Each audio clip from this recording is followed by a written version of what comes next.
I'm Mickey. I'm Maymay. I'm Kristen. And I'm Andrew. And welcome to Take Care.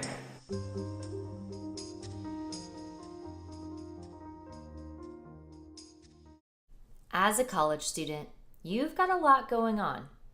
Of course, there's school and all the work that goes along with being a student. And you probably stay busy being involved with activities and groups on campus. If you participate in campus events, have a part-time job, or give back to your community, you're juggling a lot.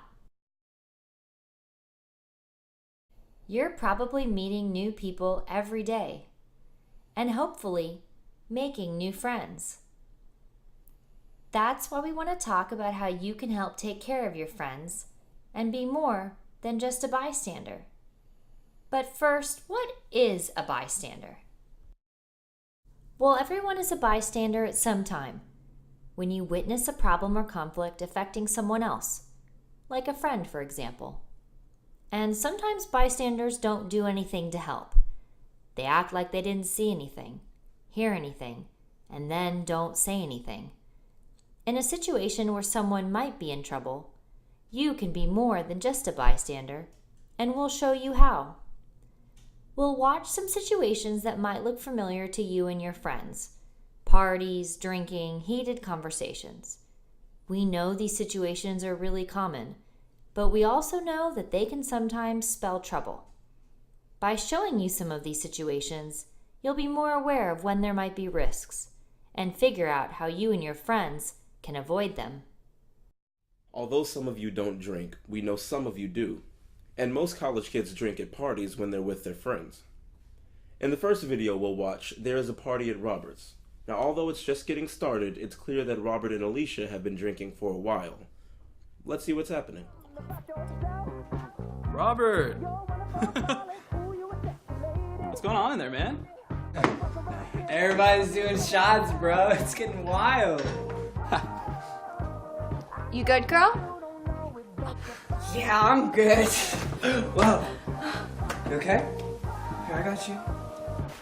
Hey, why don't we go chill in my room?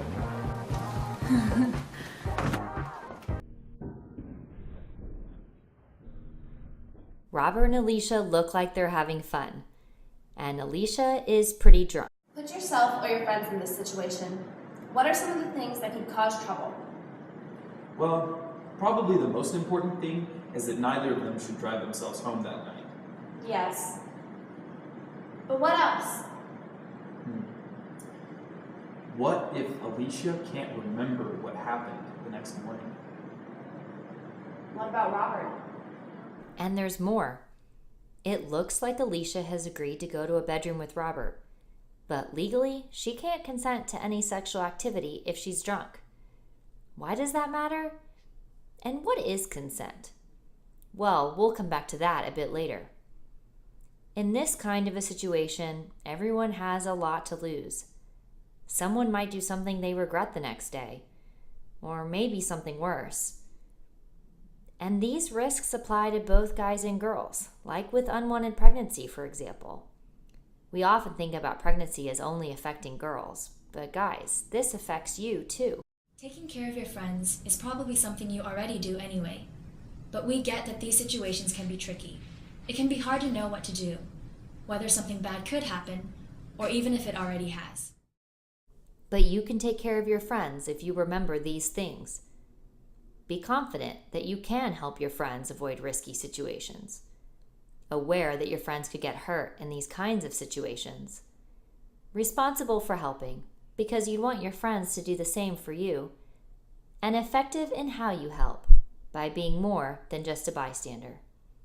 So let's see how Thomas and Maureen handle this. Bro, hold up. Come over here. I gotta tell you something.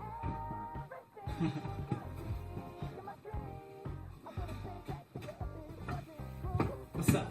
She's gone. You sure about this? She's chilling. And besides, she's the one that wants to.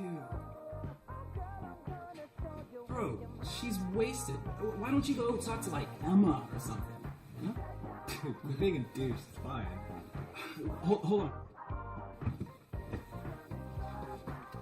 You're both really wasted, but she's really drunk. Just let it go.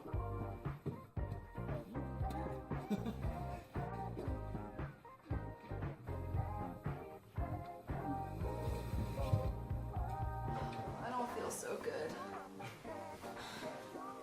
Why don't I take you home? Or you could come back to my place. We'll have a sleepover. No, you're having fun. I don't.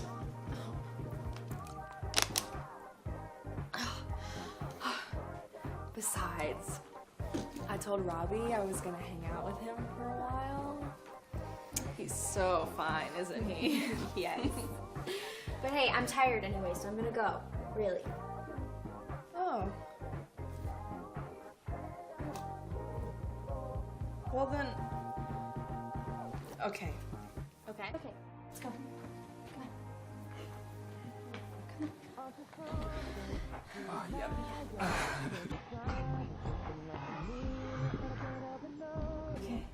How did Thomas and Maureen take care of their friends?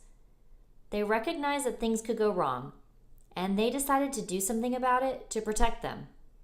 They were confident that they could do something to help, and were aware that the situation could go wrong.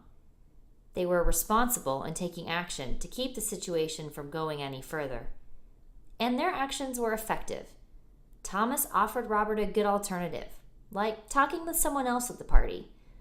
And in the end, he persuaded Robert not to go to his bedroom alone with Alicia. Maureen decided it would be best if she took Alicia home early. They picked one way to handle the situation, but there are many others that could work too. Just think about what kind of friend you want to be the next time you're sitting on the couch watching your friends in this situation. What are some things you could do? One idea is that you could hang out with them for the rest of the night to help make sure they don't do anything they'd regret or possibly get them in trouble. You could tell Alicia, I'm gonna stick with you the rest of the night to make sure you get home safe, okay? or tell Robert, You know, you probably shouldn't be alone with Alicia right now. Let's stick around for a while to make sure she sobers up and gets home safe. as a group, you could make a plan before going out, not to leave anyone behind. So if your friend tells you that they want to stay at the party, be clear that you're not leaving without them. The designated driver for the night can help make sure that everyone who goes out together goes home together. Or if anyone splits off from the group, the rest of the group has to know who they'll be with and if it's okay. These are just a few ideas. There are many more.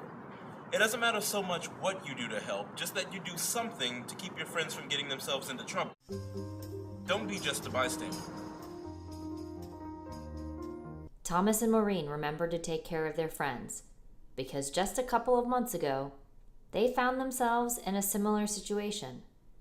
They were the ones who actually needed help from their friends and experienced firsthand what could happen when you don't take care of your friends in this kind of situation. Let's take a look and see what happened with them the morning after a party.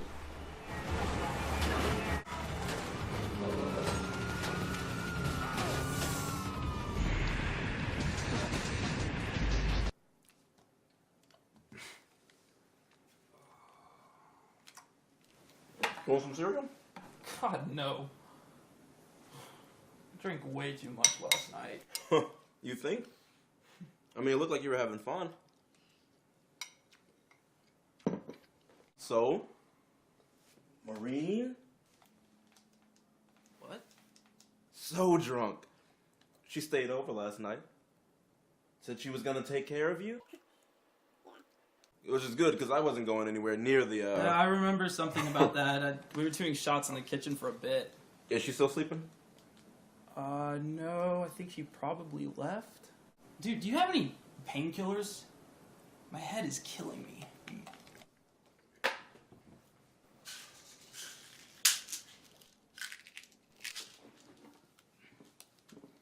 So, how much do you remember from last night? Y'all were still in there when I passed out. I mean, do you think she might have stayed with you and you just don't remember, or? I I mean, dude, you gotta figure that out. Make sure you didn't do anything stupid. Oh, damn. Yeah, man, Marine. Shh. Dude, where's my phone?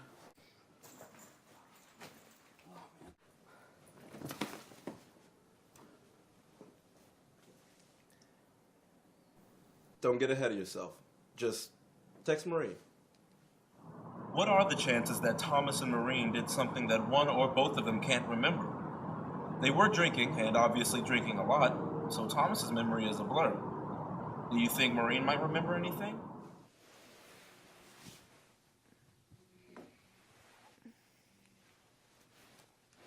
Hello.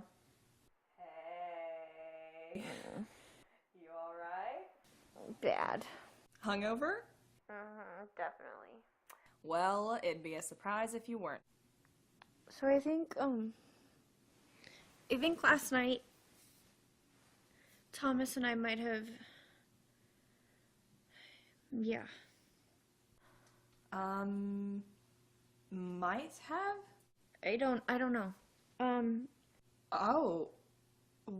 Well, do you remember anything?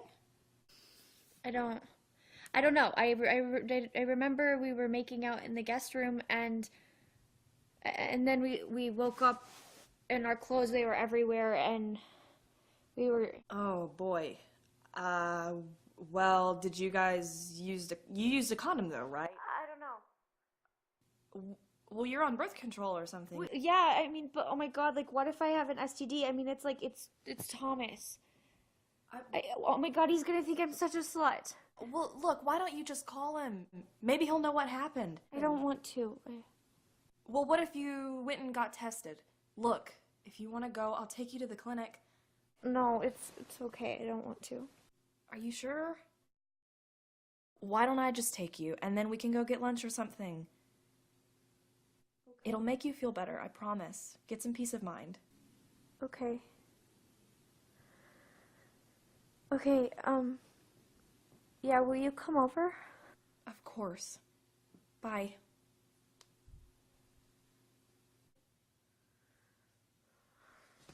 Does this situation look familiar? Think about your 3 closest friends. Chances are there's been a time when either you or one of these friends has had too much to drink. And if it hasn't happened yet, it might in the future. So let's talk about consent. We asked other college students to tell us what consent meant to them.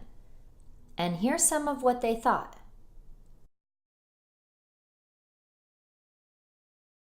Consent is clear permission through words or actions for sexual activity given when you're sober. Having sex or doing sexual things with someone without their consent is against the law. So how do you know if someone gives consent? Well, it has to be verbal. They have to say something like, Yes, I want to do this. and just because they say yes to one thing doesn't mean that they've necessarily consented to anything else. If I've said yes and I'm not feeling pressured or forced, then I've given consent. And just because we've done it before doesn't mean that I've agreed to do it again. I may not actually say no, but that doesn't mean that I've agreed. Another thing about consent, and this is really important. Technically, according to the law, if the person that you hooked up with was drinking or high at the time, they cannot give consent. This is sexual assault, even if they were cool with it at the time. So how does consent affect Thomas and Maureen? They were obviously drinking a lot, so they could have done something that one or both of them can't remember. If they had sex, either one of them could have been so drunk they didn't even really know what was happening, like whether they were using protection to prevent STDs or pregnancy. And neither one of them could have consented to any sexual activity. This looks like a scary situation for Thomas and Maureen, and they both seem pretty upset about last night. Now, if Thomas and Maureen's friends had realized that this situation would cause so much trouble, they might have taken better care of them. Remember earlier how we said that most teens are with their friends when they drink?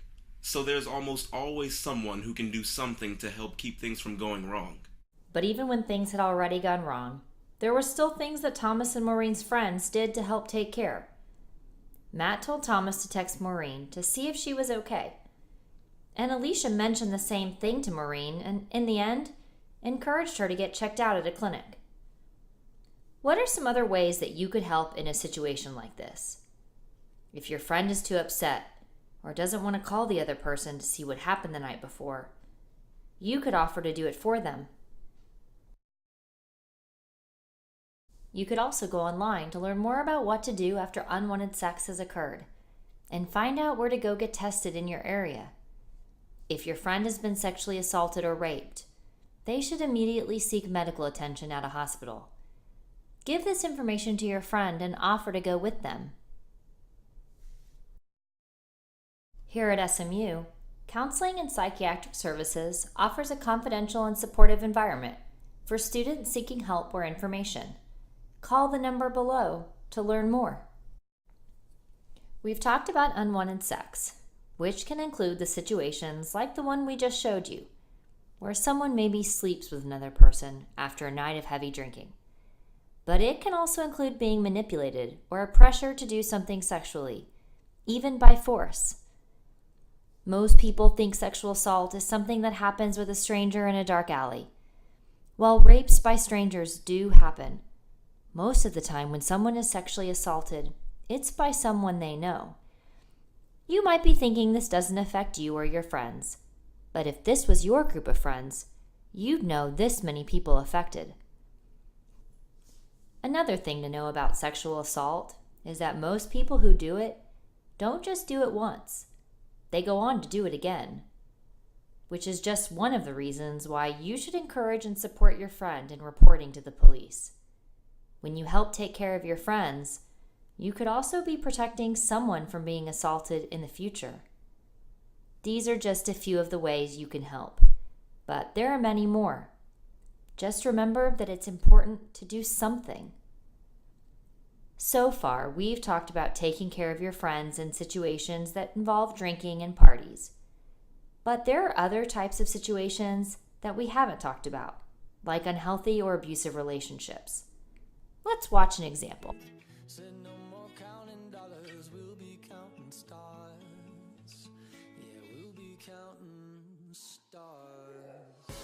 Whoa, do you see that? Erica just slapped Michael. Yeah, they've been fighting a lot lately.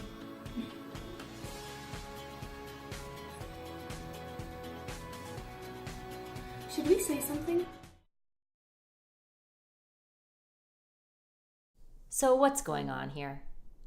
Erica is yelling at Michael, and she hit him. She's jealous that he was spending time with other people at the party. You might see this as just another argument and not want to get involved. But Erica's physical aggression and jealous behavior are signs of an unhealthy and abusive relationship. Violence can be physical or emotional. Grabbing, slapping, hitting. Threatening, insulting, humiliating. I don't deserve to ever be called names. When someone is controlling or possessive. Constantly following me around or harassing me. One time is too many. While it might not look like much from the outside, when someone you care about slaps you, insults you, or even just pressures you, it can feel really bad. It's not like fighting with your friends when you were a kid. This is different. It's good that their friends are concerned, because suffering from this kind of abuse can have some pretty harmful and long-lasting effects.